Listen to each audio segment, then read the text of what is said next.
กับทักทายสบายดีพี่น้องผมเบิดสุขคนเดิมน้องมันนี่กับว่าผู้นอนครับสายนาสิพยายามตรงน้องพี่น้องแล้วก็เอาภาพบรรยากาศตอนเสาร์เด้อพี่น้องมาฝากมาตอนเอามาฝากพี่ตอนน้องท้องฟ้ายามเสาร์กะสิเนาะมานี่พี่น้องเนาะท้องฟ้ายามเสาร์กะสิครึมๆแน่เหมือนนี้เนาะตะเวนหักเริ่มขึ้นไปพี่น้องยามตรงยามตอนน้ำบ่าวผู้นอนเด้อ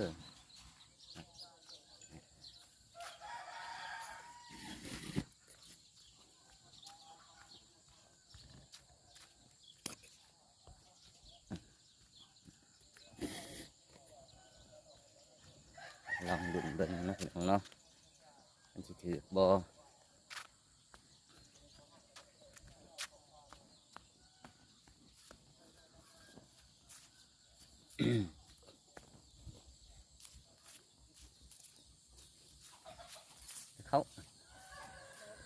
เขานี้ลงผุนคือเก่า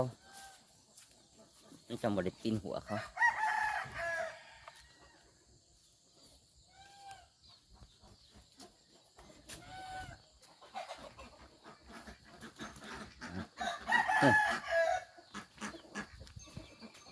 ไปปะปองบ่ปะปองมาอันนั้นเก็บหมักถั่ว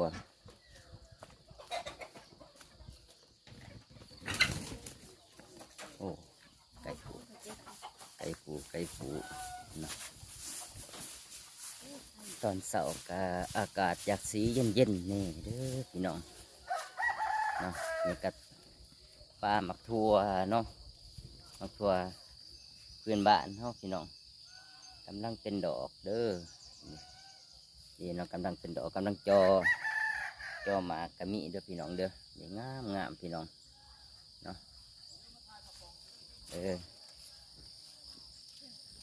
ว่าครอบครัวเนาะ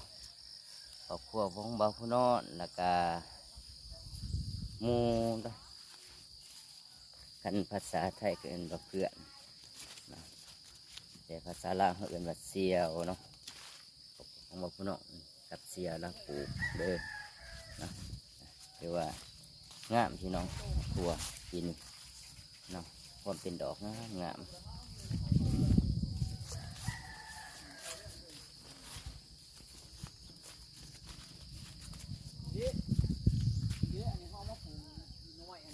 โอ้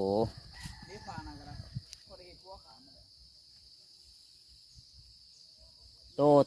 ต้นใหญ่นี่บ่ไปเบิ่งอันน่ะผู้หนูมันก็ไปก็มึงว่ามันอยู่ในสวนอันน่ะหามือแรงพอดี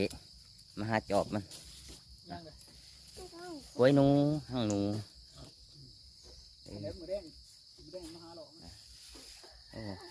ส่ง40,000ส่ง40,000ขนาดจะเอาไปอันน่ะโอ้ไปโรงเรียนจัดกองประชุมกันไปตัวนี้เนาะมาเกิดอยู่นี่เนาะว่าพวกมะเขือตัวนี้มาเกิดอยู่นี่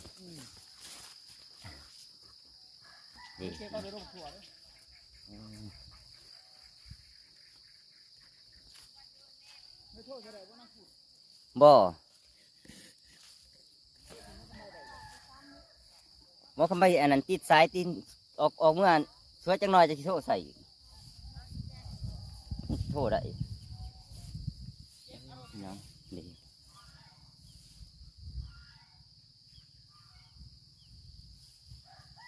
สวยงามพี่น้องเลยเดี๋ยวมีทั้งหมักถั่วอีกหมักถั่วขาวนะครับควรเป็นเนาะกำลังเป็นกำลังเป็น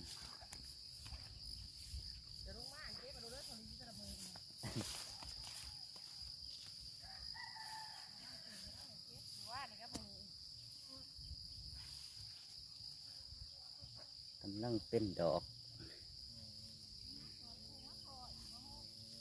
ลงสอนตอนแรกได้แล้ว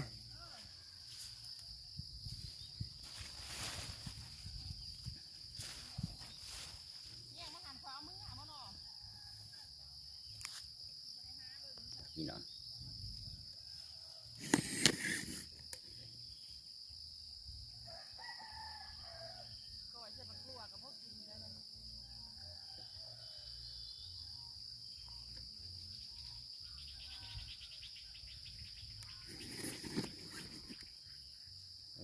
เด้อ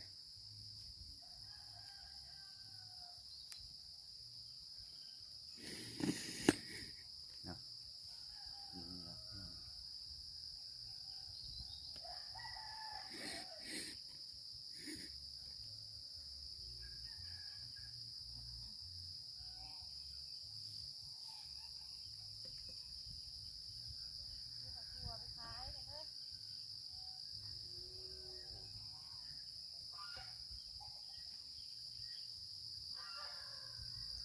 ปลาหมักถั่วเด้อพี่น้องเนาะปลาหมักถั่วทั้งมือเด้อเอาบอกพี่น้องเนาะอันนี้จะปลาหมักถั่วอย่างเอ้ย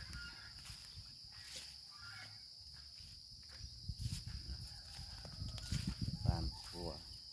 งามๆพร้อมเป็นหมากพี่น้องเอ้ยพร้อมเป็นหมากพร้อมจอดอกเนาะว่าปีนี้งามกว่าคูปีถั่วเนาะนี่พี่น้อง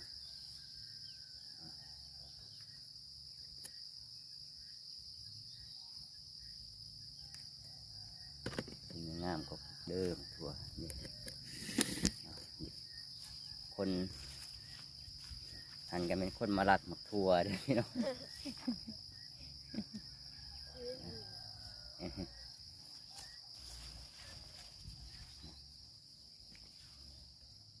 จะมีแต่ปลาหมักถั่วพี่น้องเอ้ยมีแต่ต้นถั่วงามๆพี่น้องเนาะงามพร้อมจอดอกนี่กำลังเป็นดอกเนาะกำลังจอดอกพี่น้องมีแต่ดอกงามๆเด้อหมักถั่ว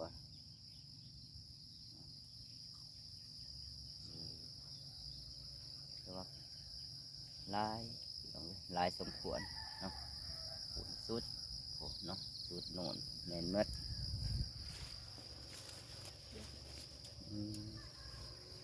หักใส่บุทึกมันบกผ่ามึงใส่หรอบ่ถือบ่เลยบกผ่าโอ้ครูบานี่ก็แม่น้ำเซโดนเด้อพี่น้องเด้อ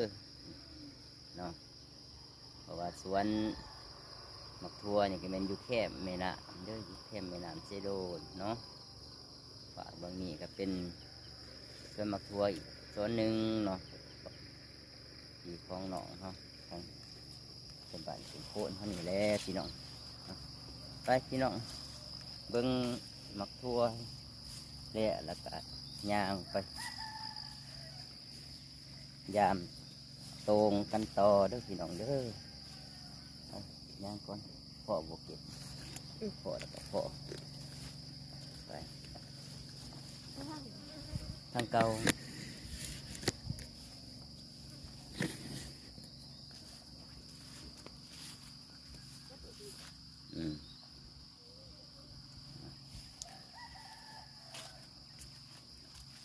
เก็บหมักทั่วหมักทางเมื่อตั้มพี่น้อง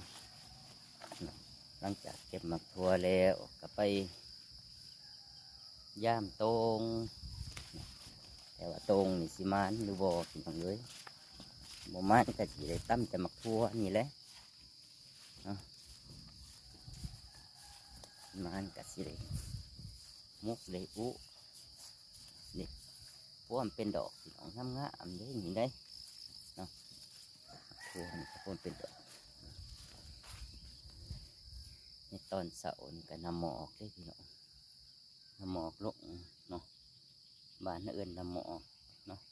แต่ทางพี่น้องฟังไทยเพิ่นเชิญว่านำขางเด้อพี่น้องเด้อเด้แต่ว่านี่จะมีนำขางอยู่ในใบหมักถั่วเนาะแต่ว่าภาษาลาวเขาเรียกว่านำหมอกนำหมอกลกเนาะแต่บางซับบางคำก็เอิญบ่คือกันเนาะบางคำก็เอิญคือกันพี่น้องไปบ้านนี้เขาไปดุนโอ่งน้ำกันว่ามันสิได้บ่เนาะครัวกับไม่เทบานช่องลับเด้อพี่น้องยังบ่ระวังตกน้ำเด้อได้นี่เนาะนะพวกนี้นี่น้ำนะนี่น้ำห้วยเนาะน้ำห้วยในลงสู่แม่น้ำเซโดนเนาะแต่ว่ายามฝนนี่โอ้พี่น้องเลยน้ำเต็มห้วยนี่ไปแบบนี้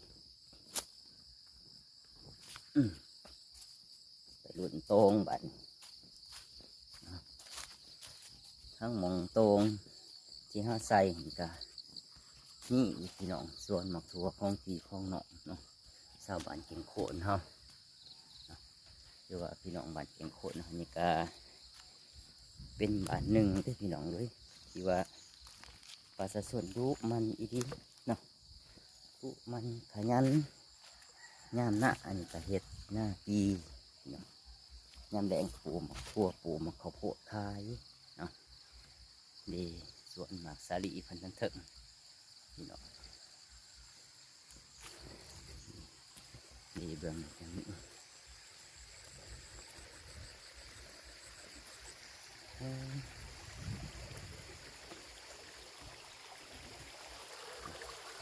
เด็กพี่น้องนี่ตรงลงยามไม่ลูกลงมั้ย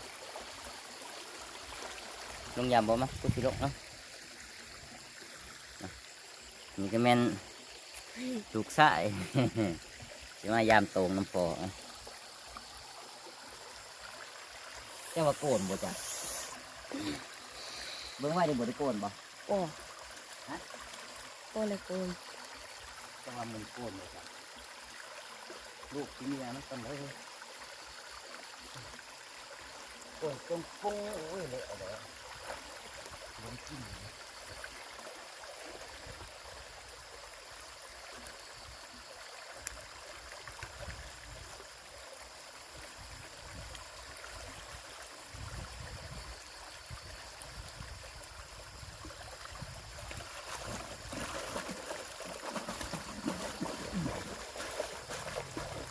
ตรงก็ต้องก้อนวันดินออกก้อนก็เถอะปลาถูกโกนเบิดโกนเบิดน้องเอ้ยน้ำเซาะน้ำมันโอ้ได้อยู่บ่ได้หน่อย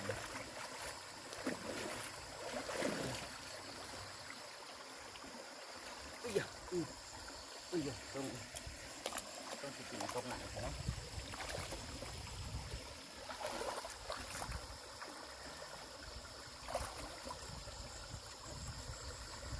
น้ำมันเซาะทั้งคืนตรงโอนจนมัดกันพี่น้อง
ทำมาขุดมั้ย ถูกทั่ว หักเอาออกเอาตัวออกคงไว้ก่อน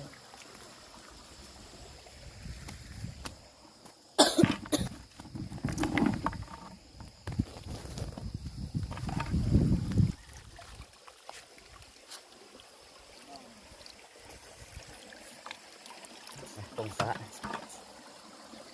จะน้อยตกหนัก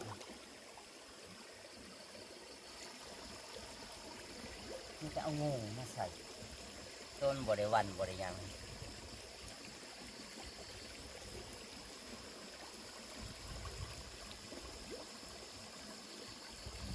คือดูกระสีสีบัวลายเด็กพี่น้องเว็บเนื้อที่แท้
อายเนี่ย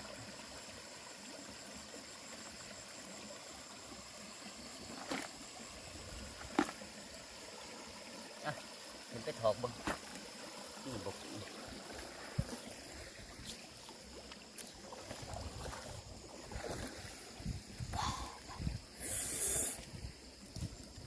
จะเมื่อไรสิถอกออกตัวเป็นมือที่นี่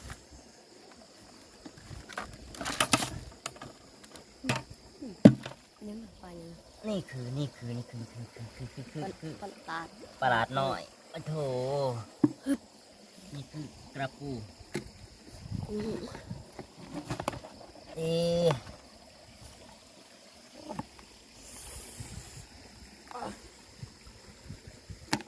นี่อยู่บ่หลายพี่น้องเอ้ยปีเงาลายผัดตรงกับพื้นตรงดันน้ำเจาะโกนเบิด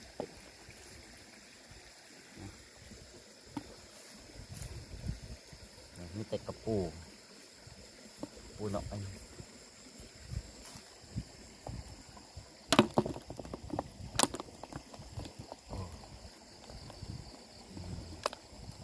ยิงก็มี เนาะก็มีหดตีงคุณนะ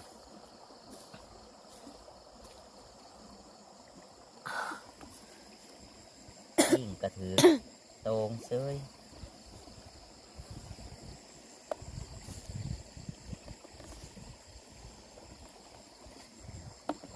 แรงเอางูลงเตเวทแรงจังสีได้ก่อยพองูหนามบดเจาะดิมอนี่หนามเจาะโอ้ลูกปลาอันลูกก็ขี้เหี่ยวะ ปุ๊บจัก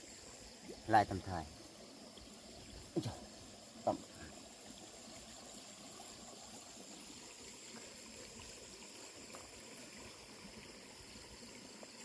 กุ้ง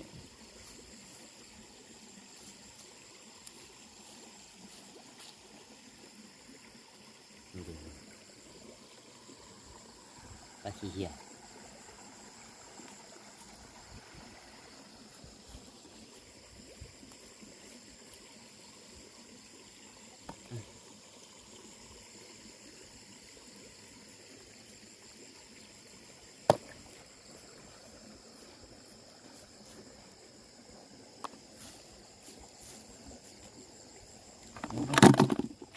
นี่มิจะเป็นเนื้อเป็ดแล้วเนี่ย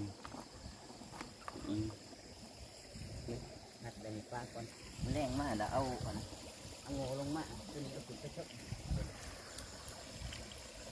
โอ้ยเอาขึ้นไปใส่เถอะ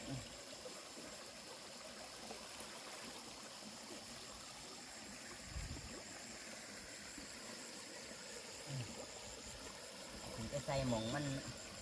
น้ำบวันแม่เอาหนูลงเลย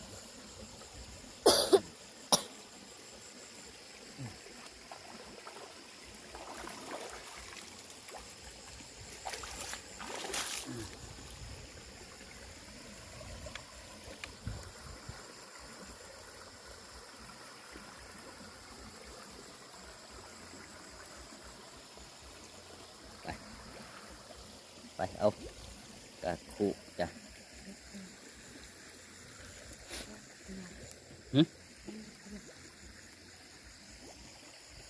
กองตัวมันจะกินลูกอ้ายไปเยอะมันนี่ประมาณเอาใส่ไปหน่อยบ่พอกำเอาไป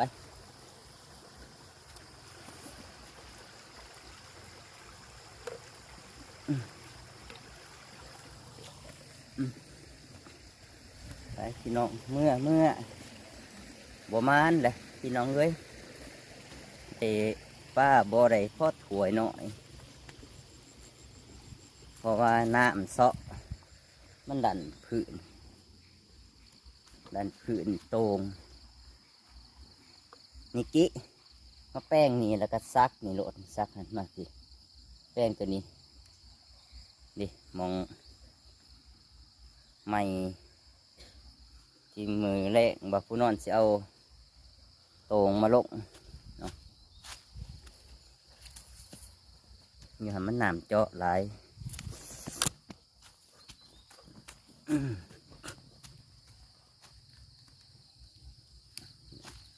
คือว่าทางนี้จะเป็นสวนหมักทั่วเนาะของพี่น้องของไปส่วนหนึ่งทั่วแล้วหมักข้าวโพดพี่น้องนี่อันนี้ก็เป็นสวนหมักข้าวโพดสวนหมักสาลิพี่น้องปลูกผักกาดใช้น้ำเลยงามพี่น้องเลยย่ามฝนเที่ยวหาดนี่แม่นบริใส่เวียกเลยนี่เด็กเจ้าของสวน เอาสบายดีแพทย์ มายามโตงบ่ทึกมันน่ะนะมันดันพื้นจะว่าสิเอาขึ้นมาถึง เขาก็ได้กินน้ำเพลินเขาก็เยือน ก็เริ่มเป็นคู่มือมันยังหนูบ่ได้หนูนี่แห่ โอ้ผู้เดียวจะว่าได้เนาะ คอยมาอยู่นี่ไก่มันหักเป็นน้ำอันนั้นมากระทุนคอยมันบ่เที่ยงจะมาประทันได้แป้งพอสองเทื่อบ่ได้เบิดสองจะเอาอันนั้นเลย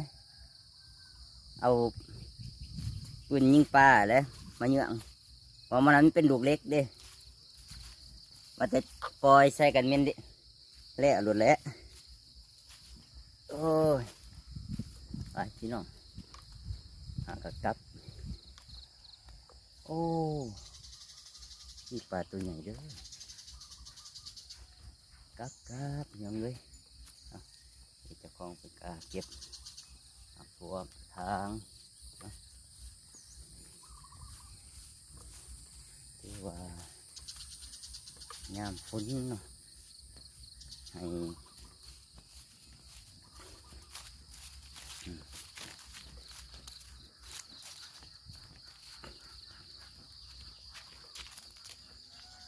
แล้วก็ว่าฝนน่ะสิ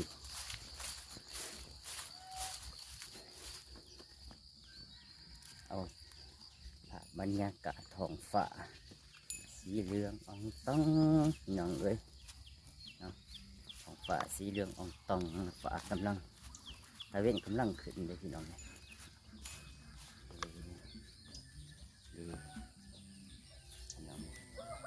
ว่าตะเวนกำลังขึ้นเนาะ